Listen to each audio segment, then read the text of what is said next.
Here we go. Mystery Wire with George Knapp. I'm Ron Futrell. Hey, Ron. Welcome, George.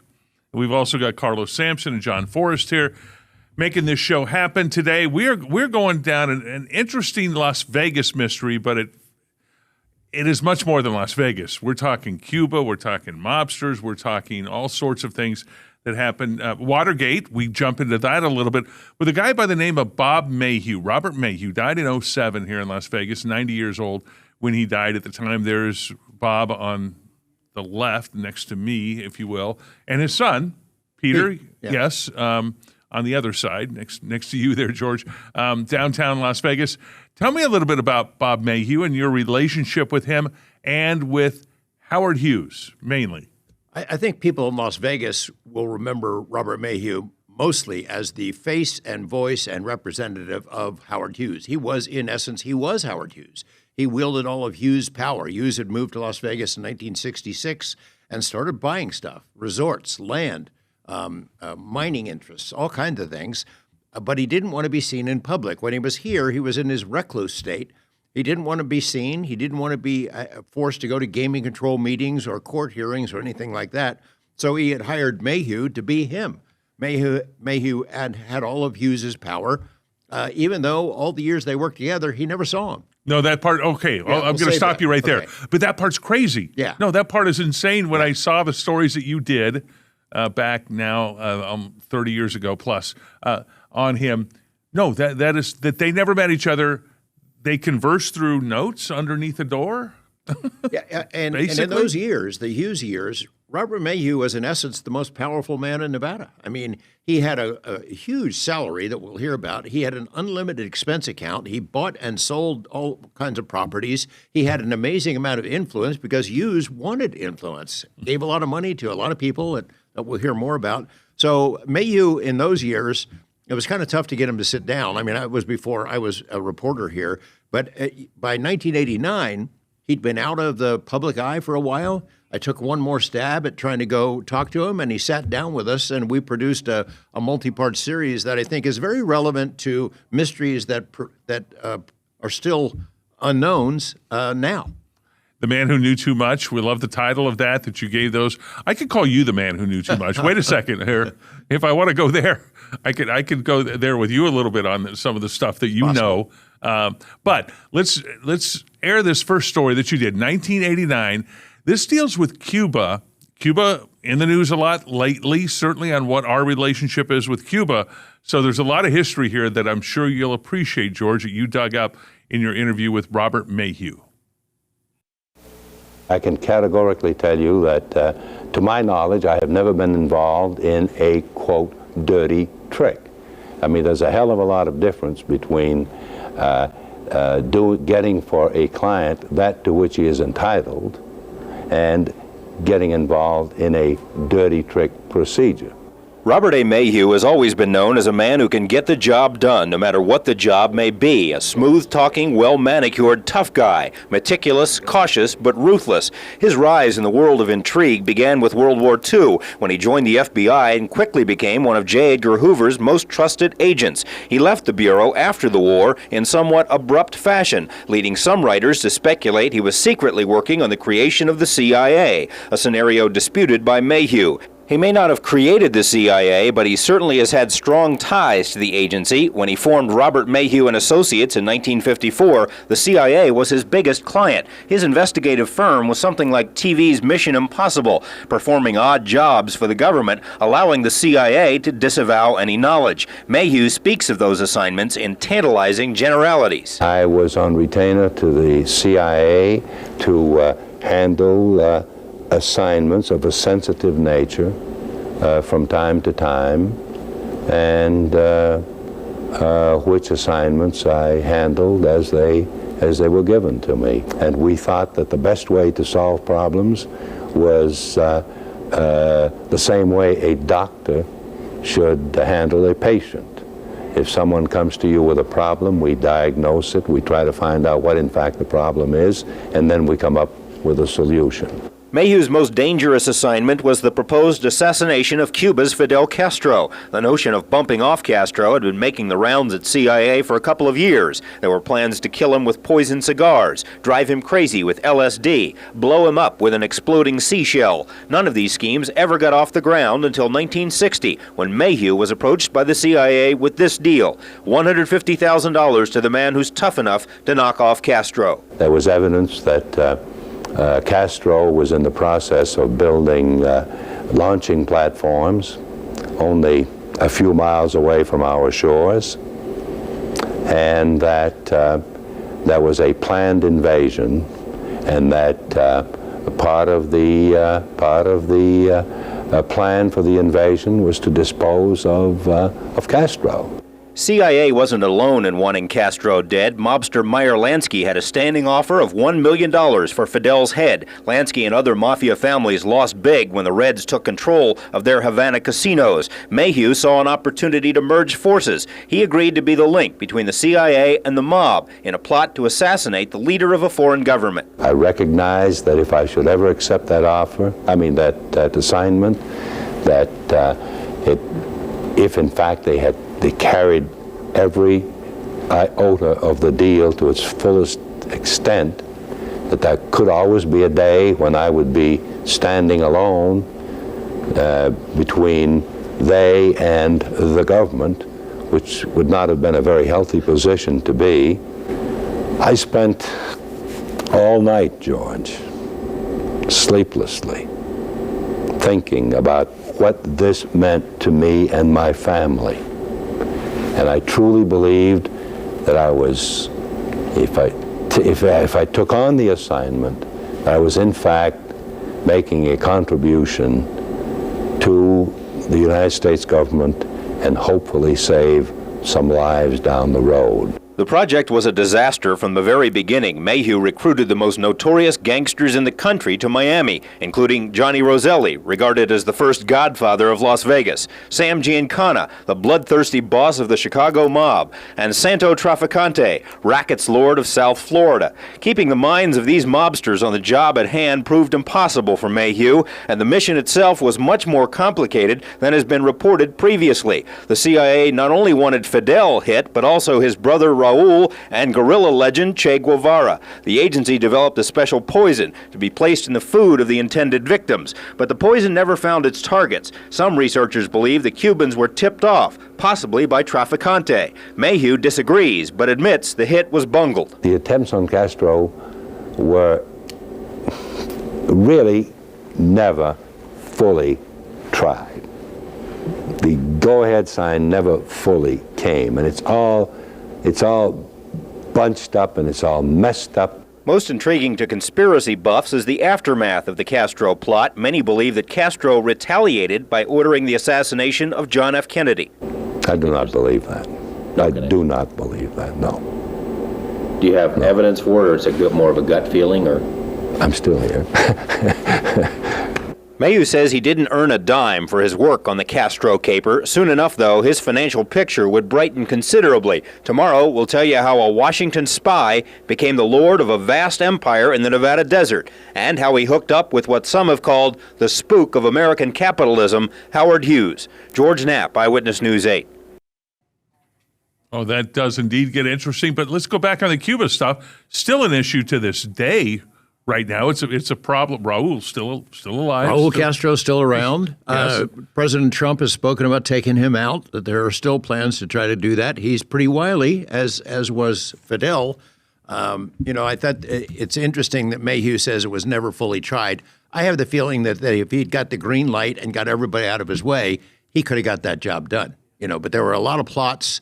Castro was already sort of on edge about it because there had been failed attempts to kill him. I think that, Mayhew, if they had given him the absolute green light, he would have got it done. There were meetings here in Las Vegas between Mayhew and Johnny Roselli and some of these other mobsters.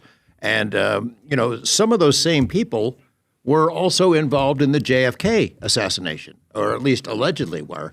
So it's not too much of a jump to say that there might be a relationship. Johnny Roselli, who was sort of the godfather of Las Vegas, the mob ambassador before Tony Spilatro, was called to testify before a Senate committee investigating this stuff. And he agreed to testify. And the next thing you know, he disappeared, and they find his body crammed into a drum floating in Biscayne Bay. So somebody didn't want him to tell all that he knew. A strange coincidence, I'm sure, right there. With Johnny and the joke was again. Johnny in a drum is what some people had said. It's kind of enough time has passed. Yeah, I guess so. Okay. All right. When we come back, we're going to talk the Howard Hughes connection and there is a Watergate connection with Las Vegas, Bob Mayhew, and everything that took place there with a man who knew too much. More Mystery Wire after this.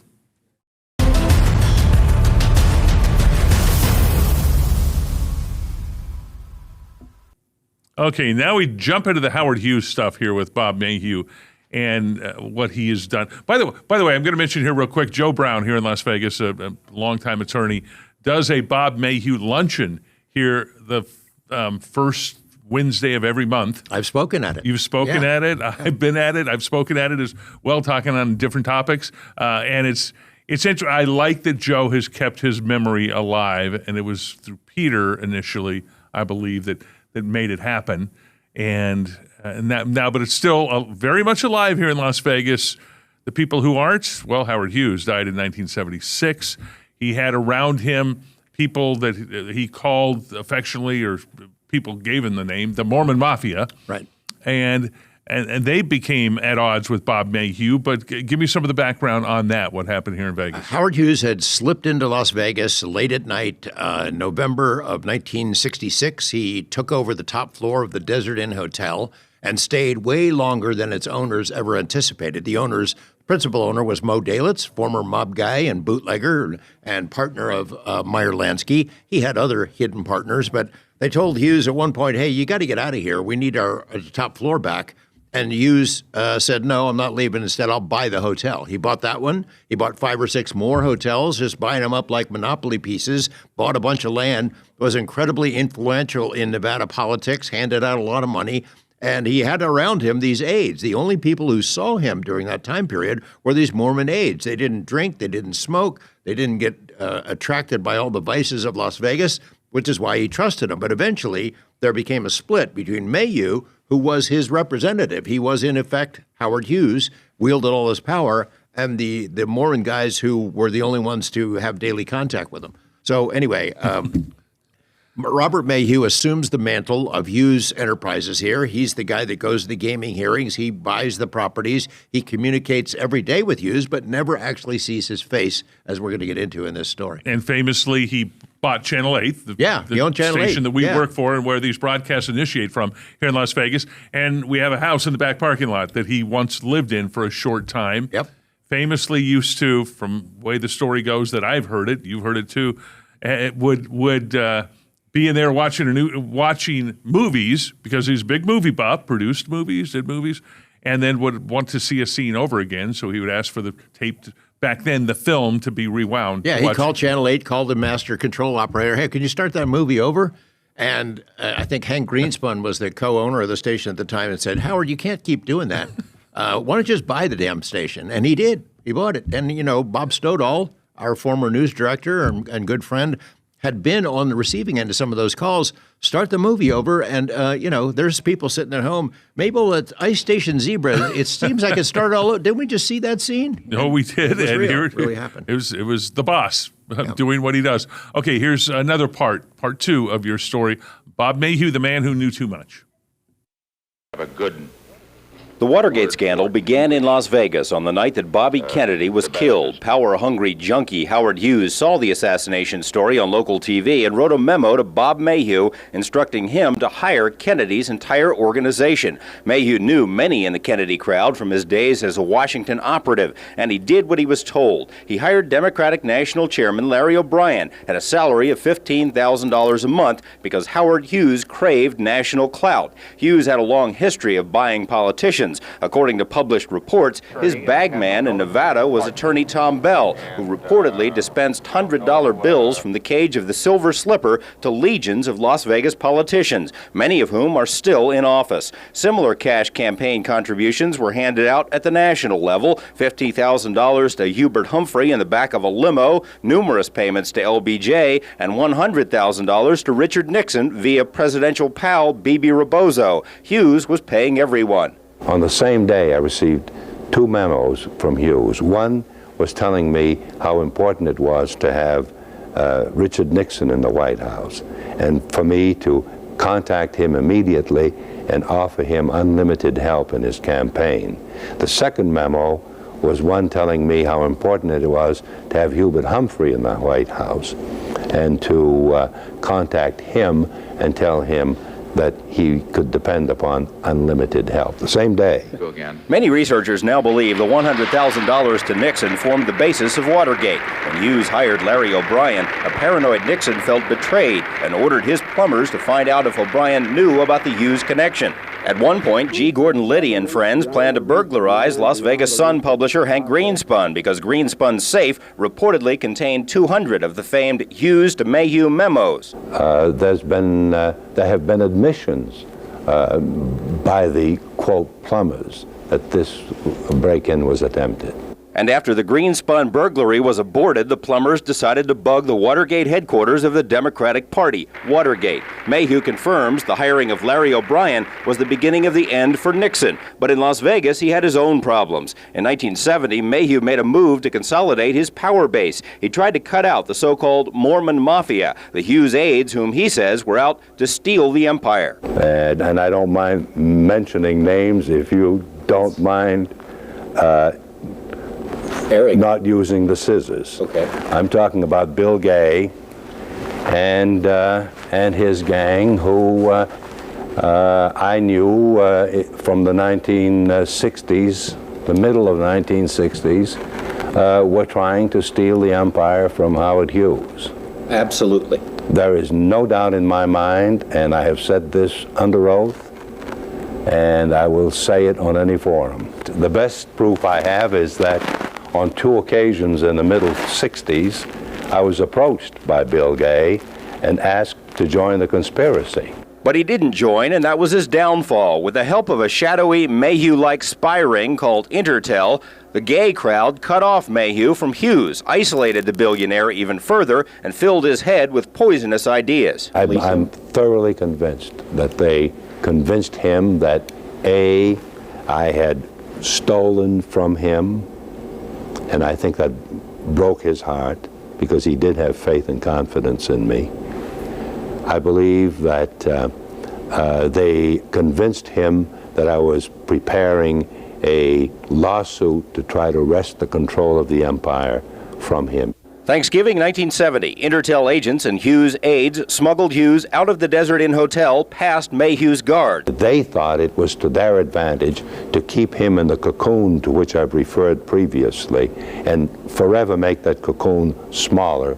The alleged kidnapping of Hughes and the subsequent firing of Mayhew was headline news in Las Vegas, but not everyone bought Mayhew's scenario. Hughes confused things even further by holding a news conference by telephone from the Bahamas, at which he accused Mayhew of being a, quote, SOB who stole me blind. Hughes also discounted stories about his drug addiction, long fingernails, and other odd habits. It wasn't long, though, until Mayhew's version was confirmed. Hughes died, a shriveled up, neglected old man. Autopsy records revealed the many broken-off hypodermic needles under his skin. Mayhew was in Greece when he read the autopsy account. He cried like a baby.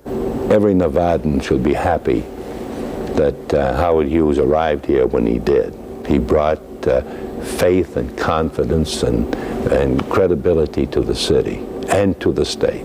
Many, if not most, of Mayhew's associates in various CIA schemes, mob plots, political payoffs, and international intrigues are now dead. Could Mayhew be a man who knows too much? No.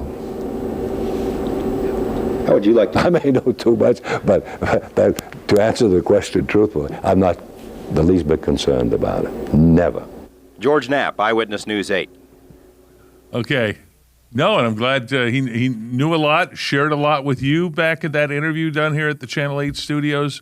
back in the day. The impact of Howard Hughes still felt today. I live in Summerlin, which is his mother's maiden name, Summers, I believe, and named that he had that big 22,000 acres out there that was going to be an airport at one time, but now it's the largest housing development. Well, his influence is felt in so many ways here in Nevada, throughout Nevada. I mean, Hughes buying all those casinos made Las Vegas more respectable to the financial community. Big corporations and big banks could look at Las Vegas as a place that would be safe to invest in. Before that, I mean, the only way a hotel could get money to expand or build some new properties is to borrow it from the Teamsters, and then that always came with strings attached. Hughes bought those 6 or 7 casinos. There were still mobsters in there, and they were still stealing. But at least, and I'm not sure he made money on all of those things, but at least it signaled the financial world that Las Vegas was safe to invest in, and it led to what we have now. I miss the Silver Slipper here in Las Vegas. Silver Slipper was a cool place, yeah. No, they had boxing there. It was fun. I remember as a 10-year-old kid coming here from L.A., and my mom taking me through and saying, walk quickly through the casino because you're not supposed to be, you're underage, and you can't gamble, of course. You can't. But coming here to Vegas as a child and going through some of these fun places. And, I'm not sure what the campaign finance laws were in those days, but Tom Bell, and he's gone. He literally was a bag man. He would hand out bags filled with cash to politicians, both national politicians and local politicians. There's probably people in office still who were on the receiving end of some of those. I'm not sure it's illegal or was illegal back then. It certainly would be illegal right now if you don't report it. But Hughes wanted power, and he knew that one way to get it was to spread around a lot of money. And Mayhew was involved in a lot of that. And it worked for him in so many ways. He got favors. He got what he wanted. In so many. Okay, so we're going to have some final thoughts when we come back on this issue. And there's a lot that you can see on this on Mystery Wire involving, Howard Hughes and Melvin Dumars, right, the will and all that stuff. We've done an episode on that. And the mob in Vegas. So more to come right after this on The Man Who Knew Too Much.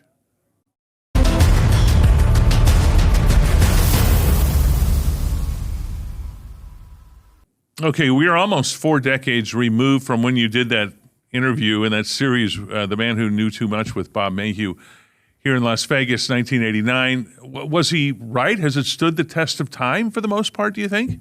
Yeah, he was. Yeah, he was right. And, he was. You can listen to him. He's very meticulous. I mean, I say he's the man who knew too much, but he said a lot. He shared a lot with us in that interview, but he was very careful not to step over a line and say something maybe they could get somebody to come after him. He did have relationships with CIA and FBI, and the nexus of Howard Hughes and all these Watergate figures and the mob. It certainly made him in an interesting and dangerous position for much of his life. By the time we had interviewed him, he'd been out of the business, out of the spotlight for a while. His son, Peter, took over Mayhew and Associates. We also interviewed him later, and maybe we'll have to dig some of that stuff up. Okay. He's gone now as well. But I think the test of time has shown that Mayhew was not only careful and in the right place at the right time, but was accurate in how he described things. His language, I admire how careful he is in what he says and how he says it. He was very careful, certainly, in some of you could tell, measured in the way that he was saying and what he was saying there. There was also, since we titled this The Man Who Knew Too Much after what you did back then, that series, I do have to mention the Alfred Hitchcock movies. There were a couple of them that he did in the 30s, and another one in 1956 with Jimmy Stewart. Great movie. And Doris Day, we get the song Que Sera, Sera from that movie. But none of these are connected other than I'm just drawing the connection with the title. Well, I stole the title. I admit I stole the title, but I thought it fit for Robert Mayhew. And I think now, there's a renewed interest in the assassination of John F. Kennedy. And Congress is releasing, and the Trump administration have released more documents. There is more stuff that has not been made public. And I think there's enough now to draw some connections that maybe the people that Mayhew was dealing with back then, mobsters, CIA, maybe some administration people. There were a lot of people who wanted to take JFK out, and I think there's a nexus there that is worth further investigation. Mayhew didn't say it, but I think he was probably aware that some of the people he was dealing with might have been involved in that, and it happened right here. It happened here. No. And we've got a third story that you've got, a 5-minute story that you did on more of the Howard Hughes connection, some of the interesting quirks between him and Howard Hughes, that's going to be on our website. We'll post them all on our website at 8newsnow.com, and you can go to the Mystery Wire segment. We will have that and much more. But thank you, George. Fascinating to relive some of this history and what it means. 1989 was a busy year, for me. Well, it was Bob Lazar and Bob Mayhew happened, and the Bobs. You're the Bobs. All right. Thanks for watching, everybody. Hope you enjoy Mystery Wire. Go online. You can check it out and download our app, 8newsnow.com. You can download the app and be able to watch all the previous episodes we've done on there. Thanks for watching. Bye for now, everybody.